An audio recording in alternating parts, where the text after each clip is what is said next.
Hello everyone. आज के देखो তাহলে আমরা ক্লাস 12 এ সারফেস কেমিস্ট্রিতে কোলয়েডের ক্লাসিফিকেশন দিয়ে আগের দিন পড়ছিলাম। কোলয়েড কত রকমের হতে পারে, একটা পড়েছিলাম বিস্তার মাধ্যমের প্রতি বিস্তৃত দশার আসক্তি, সেটার উপর ডিপেন্ড করে বিস্তৃত দশার প্রকৃতি অনুযায়ী, ঠিক আছে। তারপর বিস্তৃত দশার বিস্তার মাধ্যমের ভৌত অবস্থার উপর ডিপেন্ড করে কিভাবে কোলয়েড ক্লাসিফাই করা যায় সেটা আমরা আগের দিন পড়েছিলাম। আর একটা হোমওয়ার্কও তোমাদের দিয়েছিলাম, সেটা হচ্ছে দ্রাবক বিকর্ষী আর দ্রাবক আকর্ষী কোলয়েডের মধ্যে তুলনা করো, ঠিক আছে। আজকে দেখো কোলয়েডের প্রস্তুতি, মানে কোলয়েড তো ক্লাসিফাই করলাম, এবার সেই কোলয়েডগুলো আমরা কিভাবে প্রস্তুত করব সেগুলো পড়তে হবে। মেনলি তোমাদের সিলেবাসে যেটা আছে সেটা হচ্ছে দ্রাবক বিকর্ষী। দ্রাবক আগের দিন বললাম না, বিস্তৃত দশার প্রতি বিস্তার মাধ্যমের আসক্তির উপর ডিপেন্ড করে কোলয়েডকে দুটো ভাগে ভাগ করা যেতে পারে, একটা হচ্ছে দ্রাবক আকর্ষী, একটা দ্রাবক বিকর্ষী। এবার দ্রাবক বিকর্ষী কোলয়েড কিভাবে প্রস্তুত করব সেটা আমরা পড়ব।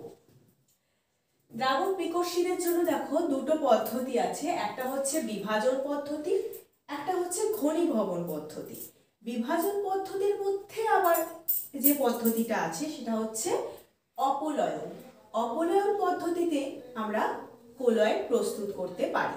কেমন, মানে অপলয়ন একটা বিভাজন পদ্ধতি, এটা তো আমরা বুঝতেই পারছি, বিভাজিত হয়ে কোনো পদার্থ বিভাজিত হয়ে কোলয়েড প্রস্তুত করছে, এটা তো সহজ ভাষায় বোঝাই যাচ্ছে। এবার দেখো যে অপলয়নটা কি। অপলয়ন বা পেপটাইডেশন যেটাকে বলে, কোনো সদ্য প্রস্তুত অধক্ষেপ সবে প্রস্তুত হয়েছে, সদ্য প্রস্তুত অধক্ষেপের বড়, মানে কোনো একটা রাসায়নিক বিক্রিয়া, ধরো রাসায়নিক বিক্রিয়ায় কোনো একটা অধক্ষেপ পড়েছে পদার্থের, কোনো একটা পদার্থের অধক্ষেপ পড়েছে, থিতিয়ে পড়েছে বলে না, সেটাই হচ্ছে অধক্ষেপ। কোনো সদ্য প্রস্তুত অধক্ষেপের বড় কণাগুলো, তার মধ্যে সেই অধক্ষেপের মধ্যে আবার যেগুলো বড় কণা সেগুলোকে অন্য কোনো পদার্থ, সাধারণত তড়িৎ বিশ্লেষ্যও কিন্তু হতে পারে। কোনো সদ্য প্রস্তুত অধক্ষেপের বড় কণাগুলোকে অন্য কোনো পদার্থ, সাধারণত তড়িৎ বিশ্লেষ্য পদার্থই হয়, সাহায্যে যদি বিচ্ছিন্ন করা হয় না, বিভাজন পদ্ধতি প্রথমেই বললাম, তার মানে বিভাজিত হবে, বিচ্ছিন্ন হবে। তাহলে এই বড় কণাগুলোকে অন্য কোনো পদার্থ অর্থাৎ তড়িৎ বিশ্লেষণের সাহায্যে যদি বিচ্ছিন্ন করায়, তাহলে সেখানে কোলয়েড কণায় রূপান্তরিত হয় সেটা, ঠিক আছে। এই যে ব্যবহৃত অপর পদার্থ, এই যে বড় কণাগুলোকে বিচ্ছিন্ন করার জন্য একটা অন্য পদার্থ নিচ্ছি, যেমন আমরা বললাম যে তড়িৎ বিশ্লেষ্য পদার্থ নিচ্ছি, তাহলে সেই পদার্থটাকে বলা হবে অপলয়ক। এই পদ্ধতিটা অপলয়ন, সেই থেকে ব্যবহৃত পদার্থের নাম মানে ব্যবহৃত যে পদার্থটা তাকে বলছি অপলয়ক। এবার তার এক্সাম্পলে আসি। এক্সাম্পল দেখো, ধরো সদ্য প্রস্তুত করেছি ফেরিক হাইড্রক্সাইড, FeOH এর হোল 3, ফেরিক হাইড্রক্সাইড FeOH এর হোল 3 প্রস্তুত করেছি। এর অধক্ষেপটা, ঠিক আছে, এর যে অংশটা থিতিয়ে পড়েছে, অধক্ষেপের বড় কণা, তাই তো বললাম বড় কণাগুলোকে তড়িৎ বিশ্লেষ্য পদার্থের সাহায্যে আমরা বিচ্ছিন্ন করব, এই হচ্ছে ব্যাপার। তাহলে অধক্ষেপকে ভালো করে জল দিয়ে ধুয়ে তাতে জল ও অল্প FeCl3 ফেরিক ক্লোরাইড মিশিয়ে ঝাঁকালাম, তাহলে বাদামি বর্ণের ফেরিক হাইড্রক্সাইডের সল পাওয়া যাচ্ছে। সল মানে কি, একটা কোলয়েড, তাই তো আগের দিন আমরা পড়েছি অলরেডি সেটা।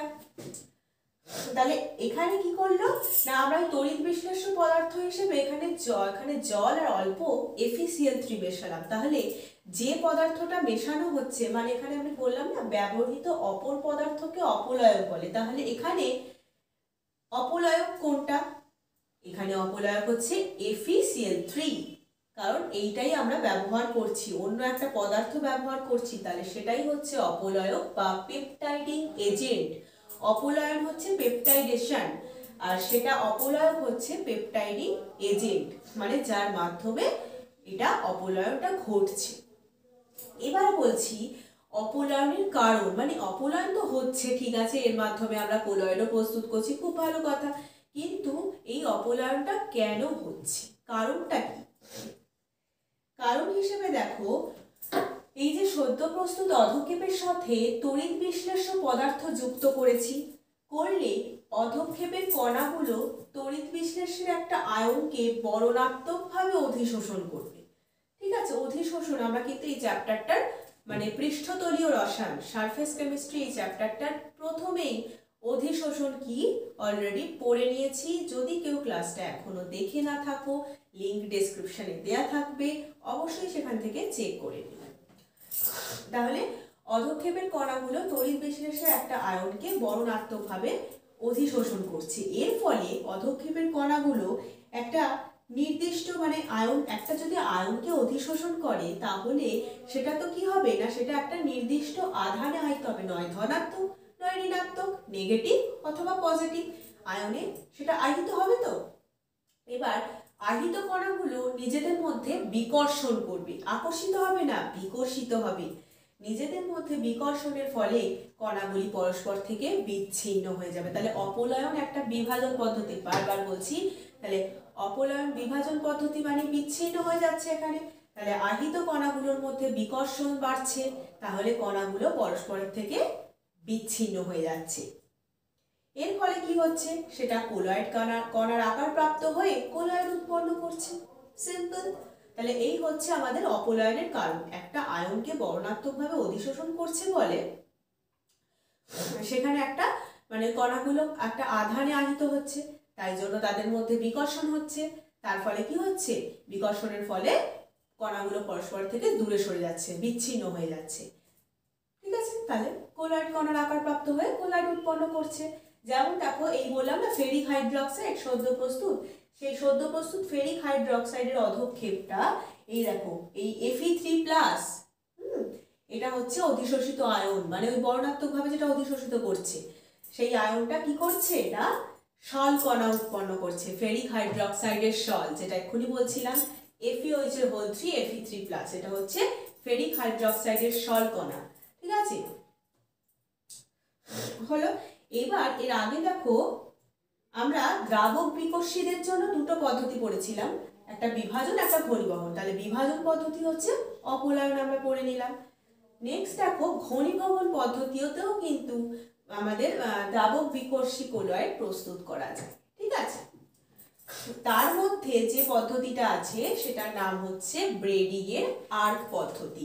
ব্রেডিগের আর্ক পদ্ধতিটা কিরকম, ব্রেডিগের আর্ক পদ্ধতিতে বলছে এটা মূলত ধাতব সল, আমরা তো বলেইছি দ্রাবক বিকর্ষী ব্যবহার মানে দ্রাবক বিকর্ষী কোলয়েড ব্যবহার করার জন্য প্রস্তুত করা হয় ধাতব সল, যেটাকে গোল্ড, যেমন ধরো গোল্ড সল, সিলভার সল।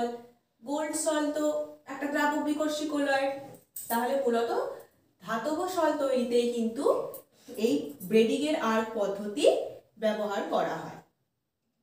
যে ধাতুর সলটা তৈরি করতে হবে, যেমন এখানে গোল্ড সলে গোল্ড, তাহলে যে ধাতুর সল তৈরি করতে হবে সেই ধাতু নির্মিত তড়িৎদ্বারকে ঠান্ডা জলে আংশিক নিমজ্জিত করে তড়িৎ স্ফুলিঙ্গ সৃষ্টি করা হয়। না, সেই ধাতু নির্মিত তড়িৎদ্বার, সেই ধাতু মানে যে ধাতুটাকে আমরা যে ধাতুর সল তৈরি করব সেই ধাতুটাকেই তড়িৎদ্বারটাকে ঠান্ডা জলে আংশিকভাবে নিমজ্জিত করে তড়িৎ স্ফুলিঙ্গ সৃষ্টি করা হয়।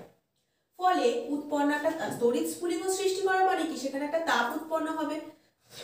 উৎপন্ন তাপে ধাতুর প্রান্তদেশ থেকে একটা ধাতব বাষ্প উৎপন্ন হবে, মানে যে তড়িৎদ্বারটা হলো না, এই যে ধাতু নির্মিত তড়িৎদ্বারকে ঠান্ডা জলে তো নিমজ্জিত করলাম, তখন একটা তড়িৎ স্ফুলিঙ্গ সৃষ্টি হলো। তড়িৎ স্ফুলিঙ্গ সৃষ্টি হওয়া মানে কি, সেখানে একটা তাপ উৎপন্ন হলো। তাপ উৎপন্ন হওয়া মানে ধাতুর প্রান্তদেশ থেকে, যে ধাতুর সল তৈরি করছি সেই ধাতুর প্রান্তদেশ থেকে একটা ধাতব বাষ্প উৎপন্ন হলো। সেই বাষ্পটা ঠান্ডা জলে ঘনীভূত হয়ে ধাতব কোলয়েড উৎপন্ন করে। সেই বাষ্প তাহলে ঠান্ডা জলে ঘনীভূত হলো, সেই জন্যই ব্রেডিগের আর্ক পদ্ধতিটা হচ্ছে একটা ঘনীভবন পদ্ধতি। বোঝা গেল? তাহলে এই বাষ্প ঠান্ডা জলে ঘনীভূত হয়ে ধাতব কোলয়েড উৎপন্ন করলো। জলের মধ্যে আগে থেকে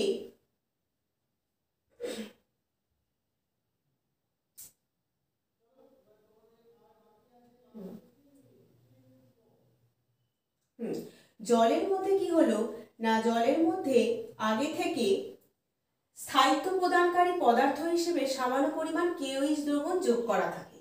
এখানে এই যে মানে ঠান্ডা জলে ঘনীভূত হলো না, এখানে আগে থেকেই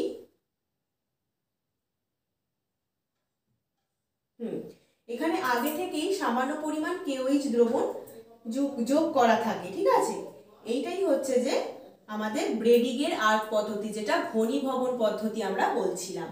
তাহলে এটা মেইনলি ধাতব সল তৈরিতে ব্যবহার করা হয়। এখান থেকে তোমাদের মেইন যে ইম্পর্টেন্ট কোয়েশ্চেন আসতে পারে সেটা হচ্ছে এই অপলয়নটা তো ভেরি ভেরি ইম্পর্টেন্ট। অপলয়ন কি এবং তার কারণ কি, এক্সাম্পল উদাহরণ দিয়ে বুঝিয়ে দাও। এটা মানে বোর্ড লেভেলের জন্য ভেরি ভেরি ইম্পর্টেন্ট একটা কোয়েশ্চেন, ঠিক আছে। আর তোমাদের হোমওয়ার্ক এটা থাকছে, ঠিক আছে। অপলয়নের কারণ উদাহরণ দিয়ে বুঝিয়ে দাও। অপলয়নের কারণ উদাহরণ দিয়ে বুঝিয়ে দাও।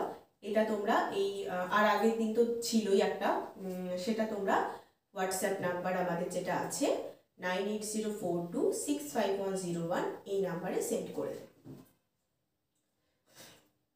এটা নিজেদের মতন করে লিখবে, ঠিক আছে। এরপর যেটা আসছি সেটা হচ্ছে কোলয়েড বিশুদ্ধিকরণ, মানে পিউরিফাই করব কিভাবে কোলয়েডকে। কোলয়েডের বিশুদ্ধিকরণ, পিউরিফিকেশন অফ কোলয়েড। তার মধ্যে যে পদ্ধতিটা আছে সেটা হচ্ছে ডায়ালাইসিস, ঝিল্লি বিশ্লেষণ। তোমরা অনেক কথা শুনে থাকতে পারো ঝিল্লি বিশ্লেষণ, বা ঝিল্লি বিশ্লেষণটা অতটা শুনবে না, দেখবে ডায়ালাইসিসটা অনেকেই শুনে থাকতে পারো। সেটা হচ্ছে কি বলতো পদ্ধতিটা, পার্চমেন্ট কাগজ বা সেলোফেন দ্বারা ব্যাপন ক্রিয়ার মাধ্যমে কোলয়েডকে ক্রিস্টালয়েড জাতীয় পদার্থ থেকে পৃথক করা হয়। সেটাই হচ্ছে ঝিল্লি বিশ্লেষণ বা ডায়ালাইসিস। কোনো ব্যক্তির মেনলি কি হয় না, কোনো ব্যক্তির ধরো কিডনিটা ড্যামেজ হয়ে গেছে, মেনলি দুটো কিডনি যদি ড্যামেজ হয়ে যায় না, তখন ডায়ালিসিস তো মাস্ট, মানে ডায়ালিসিস ছাড়া তারা রিকভার করতেই পারবে না। ডায়ালিসিস তাদের ধরো মানে সপ্তাহে 2 দিন 3 দিন এরকম ডায়ালিসিসও করতে হয়। মানে আমার চেনা জানাই অনেক মানে আছেন যাদের আর কি সপ্তাহে 3 দিন ডায়ালিসিস করতে হয়, মানে ড্যামেজ দুটো কিডনি, হ্যাঁ এরকম অনেক দেখেছি আর কি। সেটাই দেখো এখানে বলছে, তোমরা এটা পড়লে যখন কারোর থেকে শুনলে বুঝতে পারবে যে জিনিসটা কি, যে কোনো ব্যক্তির কিডনি বিকল হলে কৃত্রিম কিডনি বা হিমোডায়ালাইজার ব্যবহার করা হয়, যা ঝিল্লি বিশ্লেষণের নীতিতেই কাজ করে। ডায়ালাইজার দিয়ে তাদের থেকে এই ক্রিস্টালয়েড জাতীয় পদার্থগুলো না বডি থেকে পুরো বের করে দেওয়া হয়। তাদের যে দূষিত পদার্থগুলো আছে, কিডনি ড্যামেজ হলে তো বুঝতেই পারছো। তাহলে সেটাই বলছে যে ডায়ালিসিস হচ্ছে পার্চমেন্ট কাগজ বা সেলোফেন দ্বারা ব্যাপন ক্রিয়ার মাধ্যমে কোলয়েডকে ক্রিস্টালয়েড জাতীয় পদার্থ থেকে পৃথক করা হয়। এটাকেই বলছে ডায়ালাইসিস পদ্ধতি, ঠিক আছে। এই অবধি হচ্ছে আমরা আজকে পড়লাম। নেক্সট দিনকে আমরা আলোক ধর্ম, Tyndall effect, very very important যেগুলো, সেইগুলো ডিসকাস করব। ডায়ালিসিস কি, এটাও তোমাদের কিন্তু বোর্ড লেভেলের জন্য ইম্পর্টেন্ট। আর এখান থেকে তো হোমওয়ার্ক বলেই দিয়েছি। আর মূলত মানে এখানে বললাম না, মূলত ধাতব সল তৈরিতে এখান থেকে ধরো একটা শর্ট কোয়েশ্চেন দিল, মানে ধাতব সল বা গোল্ড সল, তোমাকে বলে দিল গোল্ড সল তৈরিতে কোন পদ্ধতি ব্যবহার করা হয়, ঠিক আছে। তখন তোমাকে কিন্তু এইটা বলতে হবে ব্রেডিগের আর্ক পদ্ধতি, ব্র্যাকেটে তুমি লিখে দিতে পারো ঘনীভবন পদ্ধতি বলে, ঠিক আছে। আর অপলয়নের কারণ উদাহরণ দিয়ে বুঝিয়ে দাও। অপলয়ন কি, তোমাকে পেপটাইজেশন কি এটাও জিজ্ঞেস করতে পারে, তখন কিন্তু সেটা অপলয়ন, এটা কিন্তু মাথায় রেখো। ইংলিশ টার্মগুলো সবসময় মাথায় রাখবে, তাহলে কি হয় যখন কোয়েশ্চেন তোমাকে জিজ্ঞেস করবে না সুবিধা হবে, ঠিক আছে। তাহলে আজকে এই পর্যন্তই। মন দিয়ে সবাই পড়াশোনা করো, আর কোথাও কিছু বুঝতে অসুবিধা হলে অবশ্যই জানিও comment box. Comment box is always open for you. Thank you.